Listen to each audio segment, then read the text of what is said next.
Good morning and welcome back. We are having such a giggle. You should be on the show. And if you're not, you really need to join us. But welcome back to Amplify Your Business to Amplify Your Life, the podcast where we dig deep to unearth golden nuggets of business wisdom, fueling not just your entrepreneurial success, but also passion and fulfillment in your life. I am your host, Odette, international business strategist, speaker, and advocate for excellence in every walk of life. I have the immense pleasure again today to welcome back the powerhouse and in all things leadership and the mastermind behind Crisp Corp, Christo Pretorius. Christo, it's an honor to have you back. Thank you very much, Odette. Really glad to be with you again. Looking forward to another session, part 3. Part 3, micromanagement. Who knew that it could be such an interesting topic?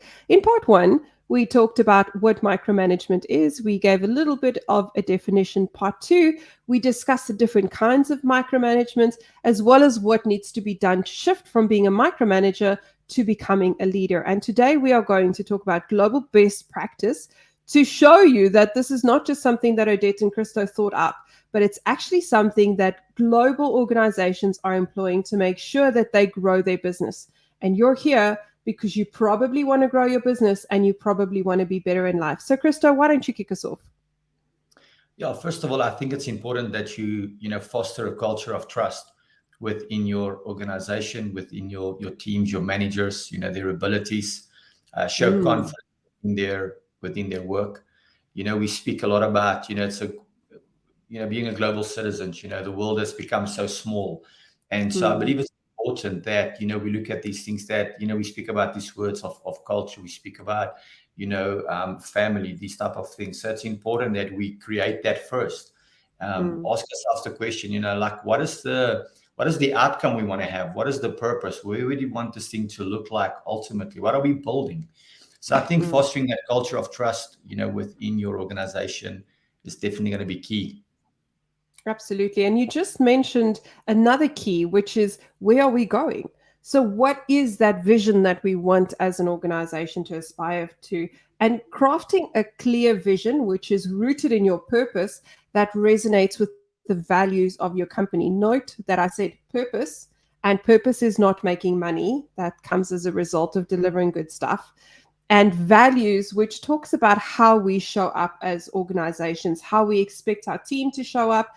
And if you've clearly articulated the values, I believe it becomes really easy to foster the culture of trust. Because if I can tell you that I expect you to show up in this way, and I in turn show up in that way, it's really easy to build trust because you know what's expected, you know in which way you should be showing up, and you see me modeling it. And suddenly we're all just doing the same thing because that's the culture of the organization. So it really starts with being clear about that vision. Christo, what is your perspective on the team? Yeah, I believe it's important that, each person needs to have a set task, they need to have a position, they need to have a role, so clarifying roles and responsibilities, set outcomes, those things are important. My background, well, maybe it's more than background. It's years ago. I used to be involved in sport. I really enjoy sport. I think the great thing about sport is the teamwork aspect that comes along with that. You can't be great on your own. You need people around you, and so there's camaraderie. Within a team. There's responsibilities. There's positions. There is people that have different competencies within a team. And to see those things come together, is absolutely, incredible to have a group of different people, different background, different ideas, and you can, harness them around a set goal and vision and see that become, successful. It's almost like an orchestra to see how they can take all these different instruments and different people and produce this incredible sound, this incredible production. So team for me is really about, knowing those different components that fits in the bigger picture. Absolutely. And of course, connected to your team is creating a growth and development plan to empower your team. So one of the little hacks I would recommend that every leader in every organization, regardless of the size, does is create a matrix of your employees and their skills, as well as the skills that's necessary in your organization, and plot your team against that matrix. So plot, where does each one of them sit? What skills do they have? What skills do they need to develop to grow in their current role? Also have a conversation around how they would like to grow. Perhaps what they're doing now is not actually what they want to do, and they could serve your organization better because they have a passion for something else. The key is for you, again, as Christo said before, is for you to understand your players. And it helps if you've got a format or a structure around that. So creating that matrix so that you know who's got what strengths and where do they need to develop, so that you know where to invest. Because we always talk about investing in our team and developing them and growing them and empowering them through training. But how do you train them? And in what do you train them? That starts with knowing who they are and where you want to go. And where you want to go, guys, it sits in your vision. If you don't have a purpose, if you don't have a vision, you're going to be employing people who you will then empower in skills that won't necessarily support the growth of your business. You'll be very vanilla because you're doing what you hear everyone else doing. And then there's another very interesting one, which I'd love for you to explore, Christo, and that's creating a culture of resilience and agility. Yeah, that's quite powerful. You need to be resilient, to live in this world, to live in this society that we currently have. And resilience, it's going to come from the challenges that you have faced. I believe in society as well today. People want things to happen easily. We don't want to work for stuff. Things must just take place. But it's not going to happen. You need to be resilient. You need to push through. You need to have determination, within you. If I look once again at sport, the harder you train, the better you're going to perform. Yes. We always had this saying, the way you practice is the way you play. And so if you're going to play around during practice, then you're not going to perform that well on the day. And so, resilience is important for me. Agility, you have to be agile. You can't just want to stick to, the norms and how things used to be. Once again, we live in a society that things are changing rapidly. And if you're not going to be agile in your thinking, if you're not going to be agile in your ability to work, in your competence, you're really going to be found wanted. So those are two very important aspects, within your team. Absolutely. So the next area which I'm a little bit passionate about is leading with integrity and authenticity. Now, I want to clarify what integrity is. In my mind, integrity is not honesty, because honesty is honesty. Integrity is doing what you said you would do when you said you would do it. Integrity in that sense, with that definition, means that people can trust you, means that you can trust you. When we have integrity, we are consistently doing what we said we would do when we said we would do it, which means our teams know what to expect. When you have a child, which Christo you have and I've got, you will note that your child will ask you a million questions. And all of those questions, most of the time, where do we go? Where are we going? What are we doing? How? All of that is to help them create an understanding about what to expect. That's all they're asking.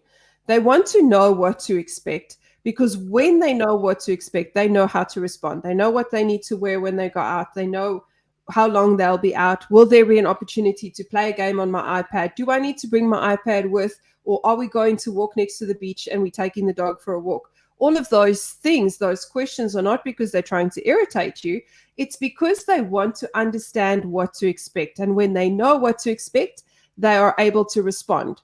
One of the things that helps your team know what to expect is for you to be acting in integrity, doing what you said you would do when you said you would do it, and then showing up authentically as you.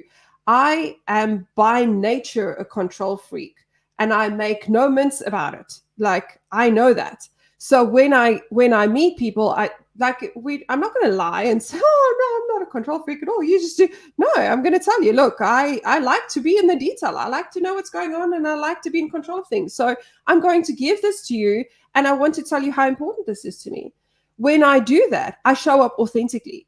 I was talking to a friend of mine yesterday, and we were talking about children's ministry and getting involved in children's ministry and getting involved with people. And I said to her, you know what, I actually don't like kids. I don't like other people's kids. I like my kids, but I'm honest about it, right? So I'm not going to lie and say I want to go and work in a creche. I'm not going to lie and say I want to take on 50 million kids. I don't want to do those things. I like my kids. But you know what? There are people who love kids, who love being around kids, and they will serve those kids with compassion and with passion because that's who they are. And there's nothing wrong with it, guys. We need to stop being, oh, micromanagers are bad. No, there's a reason why they're micromanagers. And if you missed why people micromanage, I suggest you go to the previous podcast because we did discuss why people micromanage. But be authentic about it. Don't lie. Yes. If you're worried about the details, say, I am really worried about the detail. Equally, sometimes some detail is more important than other detail. Then say, guys, this report is important because it's going to help us make a decision in our business. Do we spend the money or not? Be open about it, guys. Don't be the secret society. That's horrible. I heard this quote many years ago from a business person and a friend. He said, integrity is what you think, what you say, and what you do is in alignment. Yes. And that's what you also say is to show up, on time in the way that you said you're going to do it. So integrity is vitally important. John Maxwell said this years ago. His publisher asked him to write a book on business ethics. And he said, no, I need some time. And he came back to them and he says, you know what, I've realized that there's no such thing as business ethics. And the publisher is like, what are you talking about? There's so many scandals taking place in business and so many fraud and things, like, we need this. He says, no, I've realized there's no such thing as business ethics. And the guy just kept on saying, but it's not possible. And then John Maxwell said it this way. He says, there's no such thing as business ethics. There's only ethics. You either have it or you don't. And thinking about being authentic and, having integrity, it's that old saying, how we do one thing is how we do everything. And so we need to show up in the best possible way. And the only way you can do it is to be who you are. Like you said, yes, we can work on polishing, just like, this is who I am, I'm just going to be a control freak. There's a way that you can obviously manage that and polish that. I truly believe that we need to have these characteristics that you are speaking about. Yes. It's not something that should be somewhere on a wall, somewhere, in a cupboard. It shouldn't be like, these are some of the culture points that we want to have. No, we have to live these things, on a daily basis.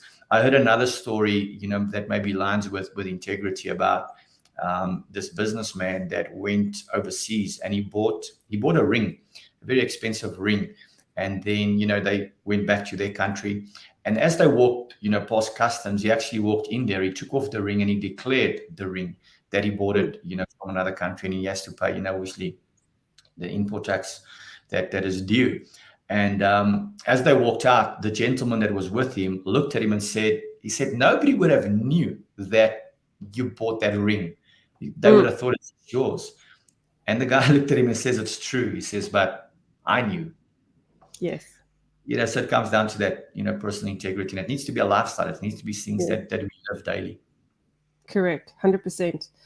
And then the other side of what you just mentioned about, I think it was John Maxwell, is I think John Maxwell also says that you need to look at the wake behind you.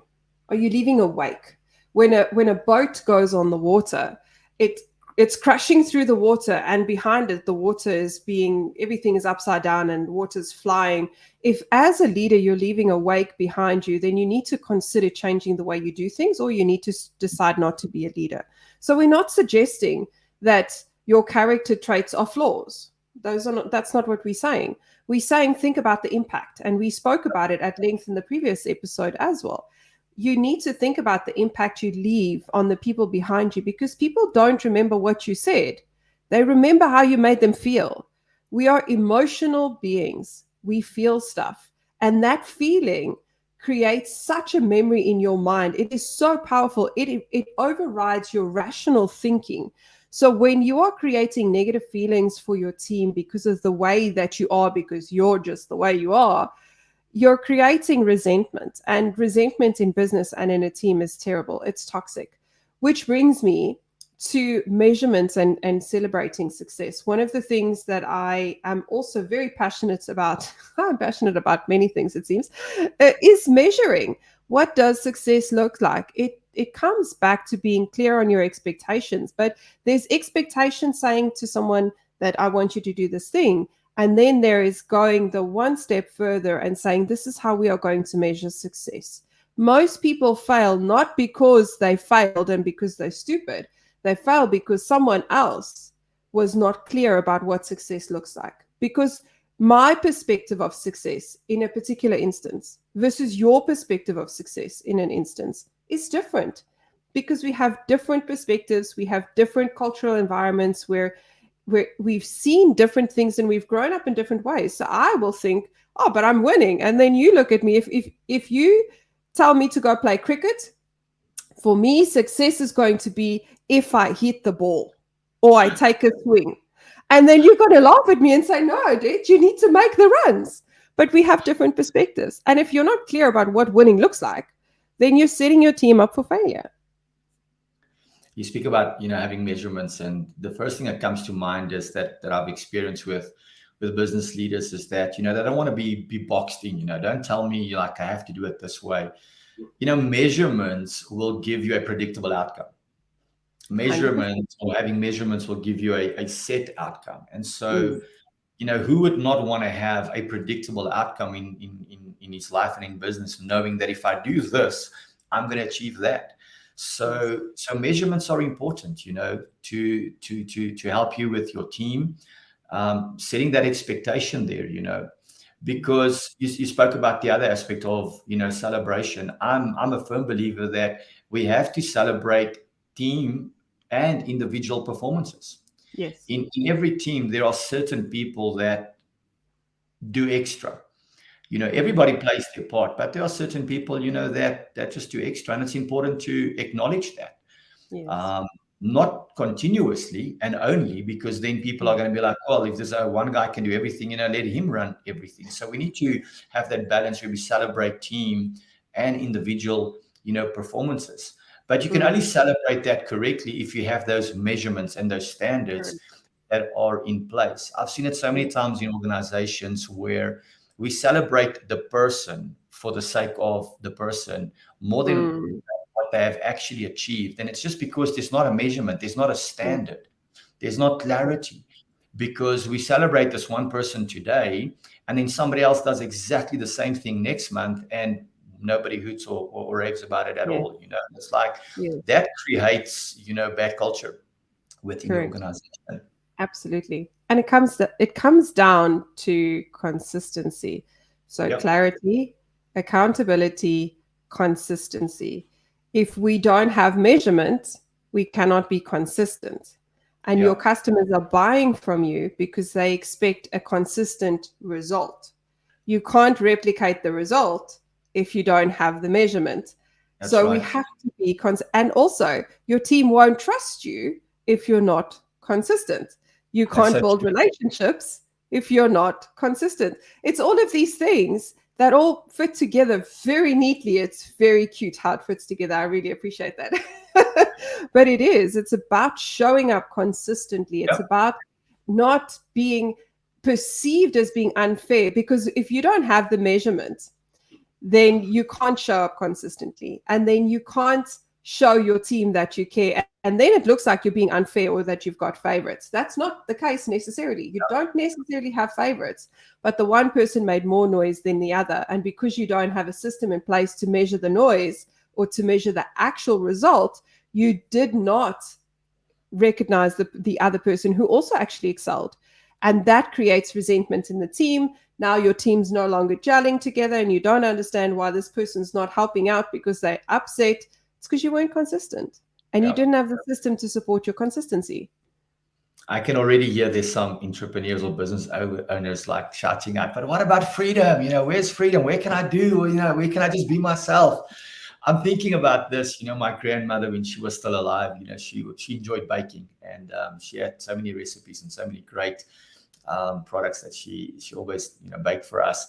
And she had the recipe that was written down. There was measurements. You need to have so many eggs, you need to have so many flour, so many teaspoons of salt. And so she would give me this recipe that was literally everything was written down. But then when she made the product, she would just go to the fridge, take out some eggs, take the flour, and she would just throw the things in. I was like, but why aren't you measuring it? Because she's done it so many times that it's ingrained within her that she almost knows to the exact. And you spoke about systems, and you spoke about consistency. And if you consistently implement those systems and those things, it's going to become so second nature and so natural to do it that it's going to feel like you will not feel like you're going to have that freedom then. Correct. But you need to do it consistently over and over and over. Yeah. I said this previously, is that the difference between a professional and an amateur does something until they get it right. A professional does it until they don't get it wrong. And so all that we need to do is create an environment where we can continuously and consistently do something until we don't get it wrong. Absolutely. That is such a powerful note to end up on. Do it until you don't get it wrong, guys. I personally have some work to do in that sphere. And I know some of you do too, because we are not all perfect. So the gist of today's conversation is that leadership is about more than just a style. It's a philosophy that engages the heart, the mind, and the hands of every team member. By applying international business strategies that's been proven by global companies, so we know it works, you can reshape your organization culture and you can raise resilient, world-changing teams. It's about creating the environment where everyone feels connected to the grand purpose, where creativity is able to flourish because you've got the systems and structures that make sure that everyone knows when they're supposed to move, and you're creating a choreographed dance. So it's not just a one step, it's about a journey to become better today than you were yesterday. So if you enjoyed today's episode, like our podcast, subscribe, and remember to share it with somebody. Don't hoard this information to yourself. Christo, thank you so much for joining us again today. To everyone else, we'll see you next time. Bye-bye.